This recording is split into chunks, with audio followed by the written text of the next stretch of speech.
segment we haven't done in a while, which doesn't belong and why. A nod to the Cardinal from the long-defunct Don Imus show, Bernard McGuirk, highly inappropriate content, especially judged by current standards. Even at the time, it was highly inappropriate to the point where I couldn't believe some of the stuff that he would say, but he'd do it with the accent, and which doesn't belong and why would always cap his segment. So let's get into it, which doesn't belong and why. Unhappy quarterbacks, which doesn't belong and why. Deshaun Watson, Russell Wilson, Carson Wentz, which doesn't belong and why. I'd say Russell Wilson, because those other two don't want to step foot in the buildings of their team ever again. Russell Wilson, I think, probably understands that he's not going anywhere. He just wants the landscape to be a little bit different in 2021. I'm going to go with the obvious low-hanging fruit here, Peter. I'm going to go with Carson Wentz, and I'm going to characterize Carson Wentz in a way that I vividly recall you characterizing certain players under certain circumstances while we were watching games together years ago in the NBC viewing room. Carson Wentz, you blow. You blow! So that's why he doesn't belong. Was that pre-Tony Dungy? No. Tony was in the room. I think what I said was I'm okay. sorry, I think Tony. we've heard that. I don't think we get bleeped for that in London or elsewhere. Anyway, speaking of, and people Hello, still London. were watching on Sky Sports, they get mad when I say sorry, London, and don't say sorry, Manchester, or sorry, Liverpool. It's the bit. That's the joke. We say sorry, London, as the catch-all when I say something that I shouldn't say. So sorry, everyone. All right, Deshaun Watson, the Broncos, according to ABC7 in Denver, will pursue Deshaun Watson if the Texans decide to trade him. Now, that was strangely worded because it implies they're not going to pursue him unless and until the Texans throw the door open and say we're going to trade him. Why not go ahead and start making offers even before they say they're going to trade him? Maybe they're just doing that for leverage. But, Peter, that would shake things up, I would say, if Deshaun Watson ended up with the Denver Broncos.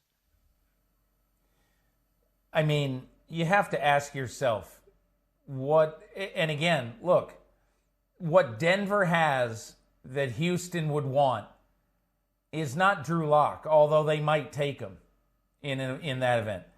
What Denver has is the 9th pick in the draft and a possible high pick next year as well. Now, who knows? If they get Deshaun Watson, the pick's going to go lower. But I try to look at this from a logical standpoint, Mike, and I try to say what teams are really good fits for Deshaun Watson.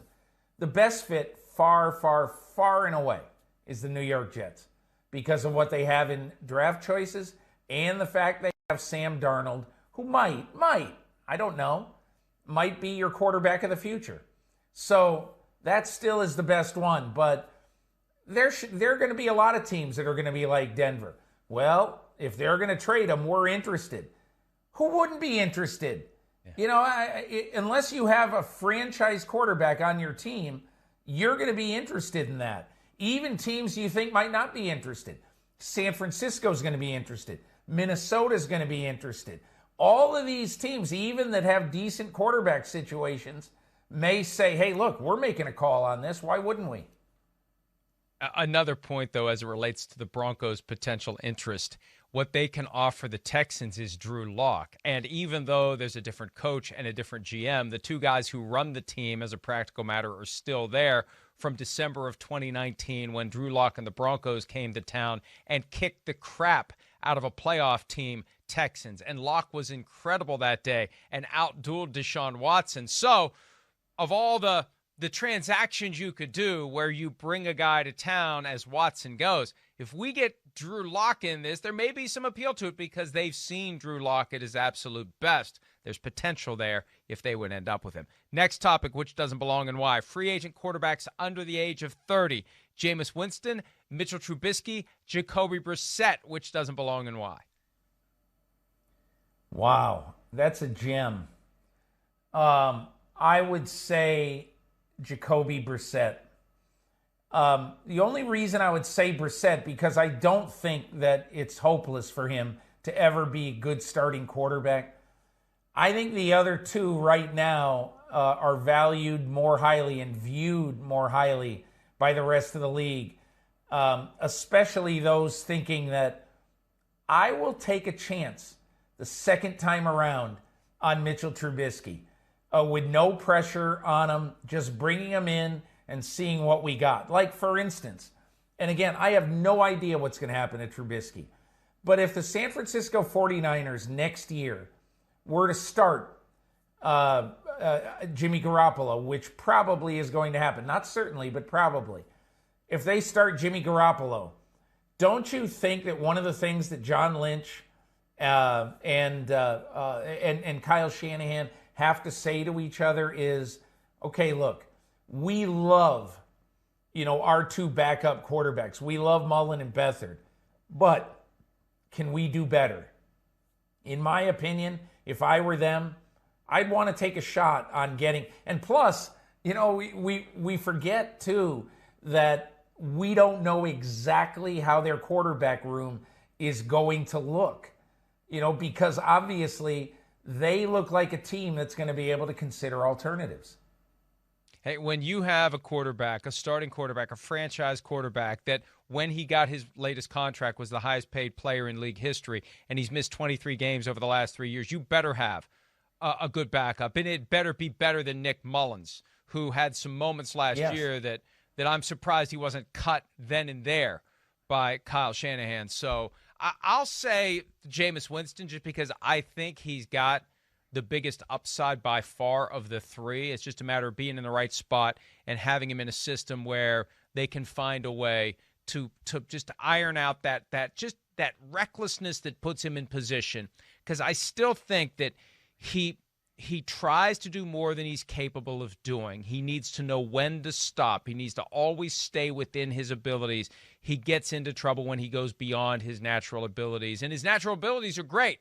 Don't try to do too much, and you don't have 30 interceptions, or at least half of those interceptions don't happen because you were trying to do too much when it happened. Free agent quarterbacks over 30, Cam Newton, Andy Dalton, and Ryan Fitzpatrick, which doesn't belong, and why? I would say Cam Newton because you know what Ryan Fitzpatrick is. You know what Andy Dalton is. You know that both of those guys are guys you'd really like to have on your team as either backups or sometimes starters. I just don't know what... I think Cam Newton might be really good again before he retires from football. But, Mike, I just don't know what he is. I do not know what Cam Newton is after watching him for wide swaths of the 2020 season. There were times where his throwing mechanics looked off, where his arm didn't look the same, where he was inconsistent. And again, look, a lot of that is due to the fact that the New England Patriots have a horrible cadre of skill position players collectively. And that is Bill Belichick's fault. But those other two guys, I know exactly what they are. Cam Newton, I don't know what he is. Well, and I'm going to say Fitzpatrick doesn't belong, and why? Because he is the one guy who, when you expect nothing from him, he plays like a Hall of Famer. When you begin to believe, oh, maybe this guy's still got a chance to make it to the Hall of Fame, he's one of the worst quarterbacks you can ever see. The Fitzmagic to Fitztragic toggle switch, and it's like clockwork. As soon as you're all in, as soon as you're like, yes, it's finally here, it goes the other way to Fitztragic.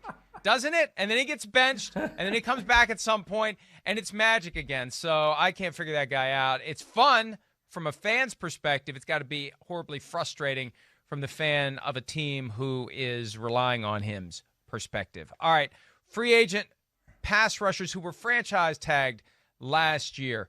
Matthew Judon, Yannick Ngakoue, Bud Dupree. Which doesn't belong and why? I would say the one who doesn't belong is Matthew Judon because he's the only one of those three that I enter this offseason fully believing in. And again, I think that both of those other two guys, Bud Dupree was playing some of his best football ever before he got hurt this year in Pittsburgh. Yannick Ngakoue had a pretty quiet. That was a big trade at the time. Remember the Ravens getting Ngakoue from Minnesota, and so I thought Ngakoue was going to have an impact run with the Ravens, and he really didn't. He was okay, but he wasn't a great player for them. So I would say the one I trust is Jude. The one who's different is Judon, because I think in almost any defense right now, he can give you a 12-sack season in 2021.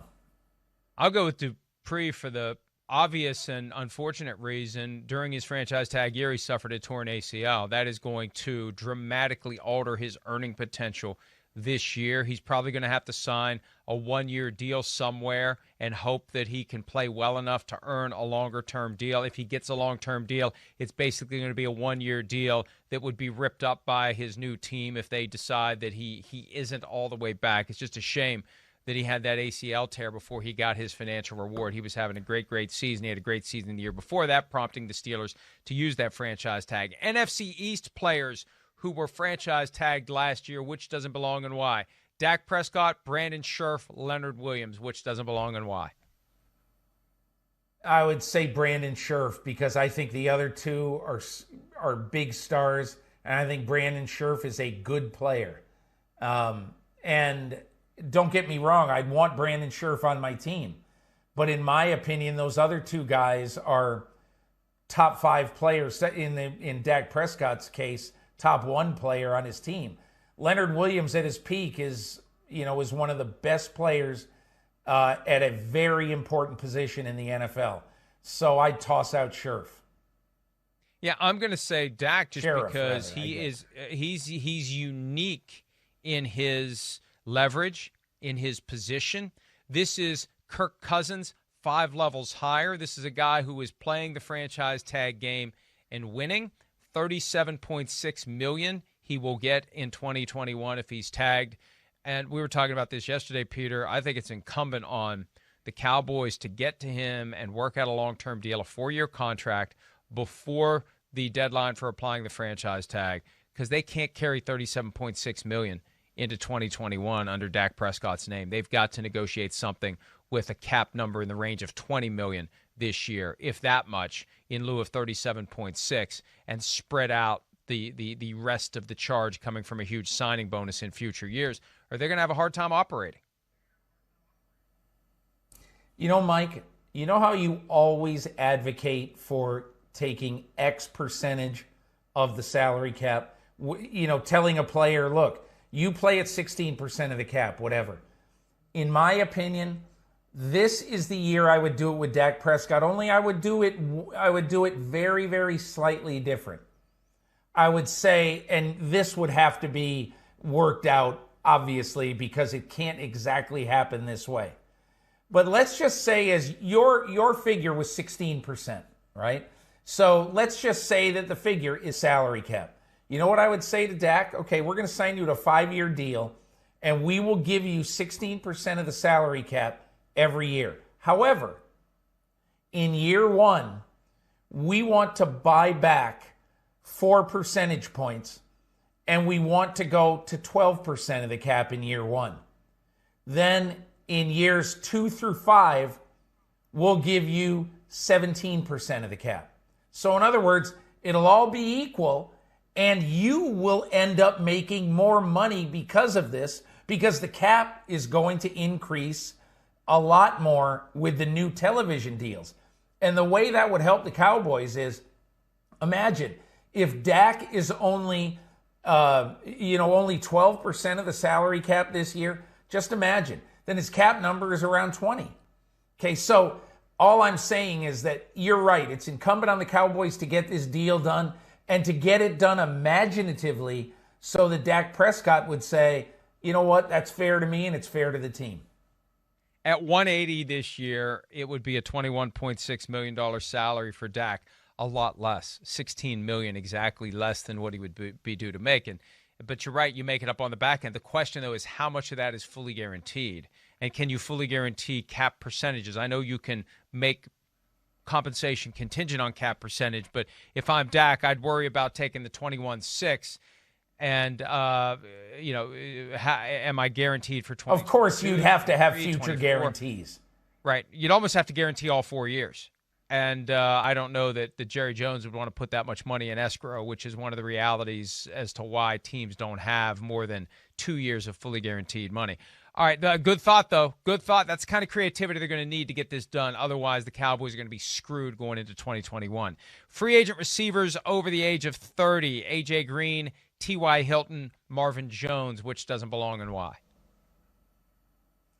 I just don't want A.J. Green anymore. I'm not drawing any conclusions on anything other than what I have seen on the field over the last 3 years.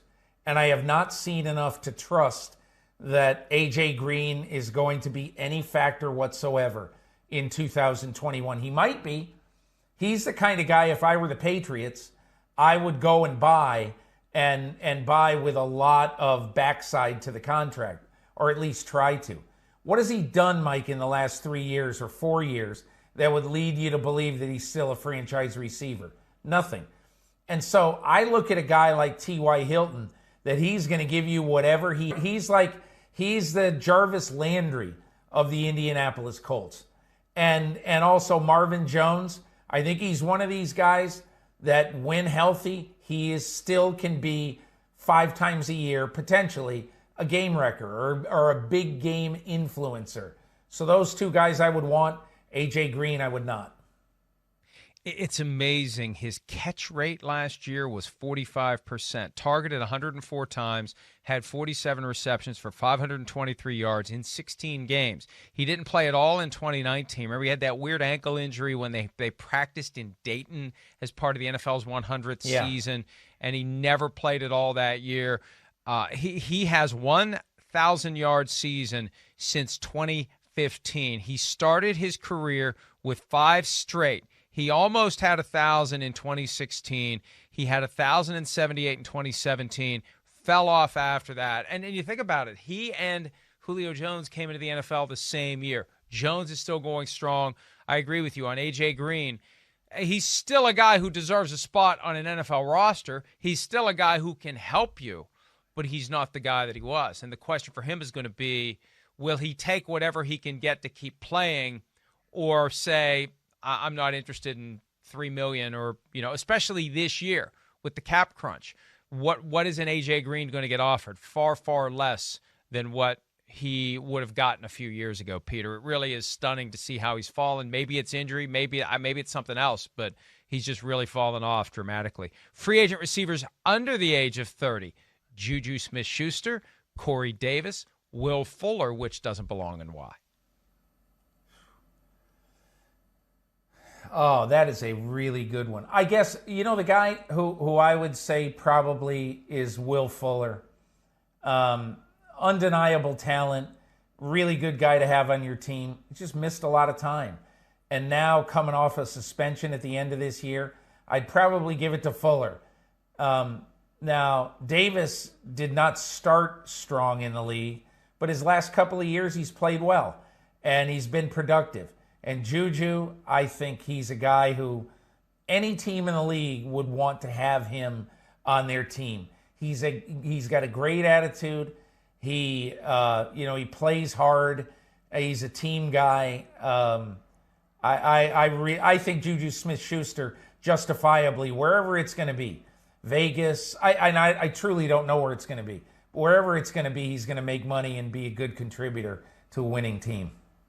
Please let it be the Browns. Please let it be the Browns. Please let it be. But please let it be the Browns. I agree with you on Will Fuller. Look, the guy's got a serious injury history, and then he gets healthy in 2020, and then he gets popped for using PEDs. What a shock. Now he's got to go back to not using PEDs. He's not going to be healthy again. I would not trust that Will Fuller is going to be able to be on the field for me on a regular basis because he's got that one. And look, they've all got an excuse. I used a supplement that I had no idea contained whatever the banned substance was.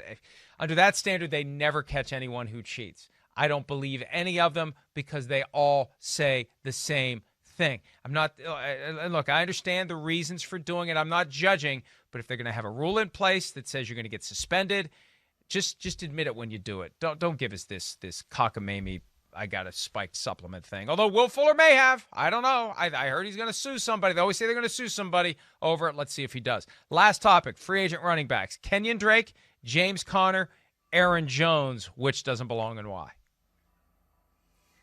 James Conner. As much as I love James Conner, he's a very easy guy to love. He's one of the great team players in the NFL. I have no idea how many games he's going to suit up for me this year. He's just been hurt a lot. And I know his story. His story is an inspirational story, coming back from cancer. But as far as getting a guy to be your horse in the backfield, if you sign James Conner, you almost have to, you have to have a coach and a coaching staff that is going to say, we are a two-headed monster. Okay, that is what you have to do if you are going to do that. You have to be like the Indianapolis Colts, where you've got three backs. Marlon Mack, was hurt this year.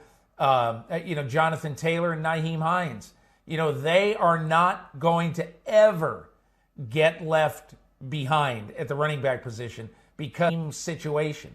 And if you sign James Conner, you have to have another back in your stable who you are comfortable with and you're fine with if he's got to carry the load when Connor's out.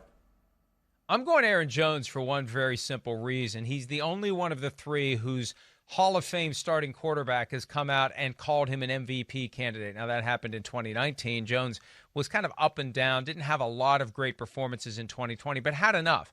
But I think a real litmus test type of a player from the standpoint of, are the Packers committed to helping Aaron Rodgers? Will they put the people around him? Will they keep Aaron Rodgers, or will they go back to the draft well and hope to bring in a young guy that is wet behind the ears that Aaron Rodgers is going to be dealing with for the next few years? So I think it's a real test what the Packers do with him as to whether or not the Packers are willing to make Aaron Rodgers happy, Peter. It's going to be hard to do. It's tough to justify a big investment at the running back position because there are so many guys every year who are coming out of college who can get it done for so much less than what you would pay to a running back. But, Rodgers got to be looking at what happened last year. Derrick Henry got paid. He did well. Alvin Kamara got paid. He did well. Dalvin Cook got paid. He did well. Why can't we pay Aaron Jones and assume he'll do well? The problem with that logic is, Mike, at least in my opinion, is that the road is littered with guys who you pay very well as running backs. And you go down the road a little bit, the Le'Veon Bell road, let's just say. You go down the road a little bit and you say to yourself, what were we thinking? Yeah. And again, you can't see it at the time. You don't see it at the time. But there's a reason, and I'm going to be off with this a little bit, but don't take running backs and then after they play great for 3 or 4 years, then you pay them a mint. There's a reason. Because, Alvin Kamara, 67th pick in the draft. Kareem Hunt, same year. And I forget his number, but it's around 78 or something like that. Alvin Kamara, great. Kareem Hunt wins a rushing title as a rookie. So the logical thing to say is, Kamara was early in the third round, and Kareem Hunt was middle of the third round. Let's just take more running. Let's take Cam Akers 52nd.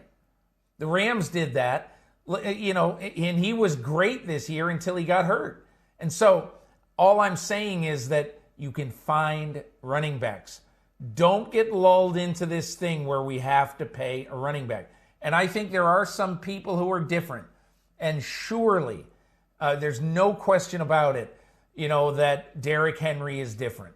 But for the most part, Mike, I would not give running backs gigantic. I'd give them second contracts. I would not give them gigantic second contracts. And when you think back over the past 20 years or so on Alexander, where they got backed into a corner to pay him big money after he was the league MVP in 2005, that was about the same time you started to see teams use 2 and 3 running backs, so you avoid a situation where you have all eggs in that one basket. The fans fall in love with him. He's scoring touchdowns. He's a great fantasy football player. Everybody knows who he is. You have this larger-than-life tailback on your team. You're just going to let him walk away and piss off, sorry, London and Manchester and Liverpool, your fan base? No, you got to keep him. It becomes political, and you avoid it if you have the revolving door at running back. So, look, the Packers can clip the last 5 minutes and show it to Aaron Rodgers as long as they take out the parts where I talked, and maybe they can get through to him and get him to agree to see it their way. Let's take a break. I just know this, Mike. If I'm the Green Bay Packers, I'm just not paying the running back. I'm paying other people. Sorry. Yeah. Hi, I'm Mike Tirico, and thanks for watching. Make sure to hit subscribe for the latest news and highlights from NBC Sports.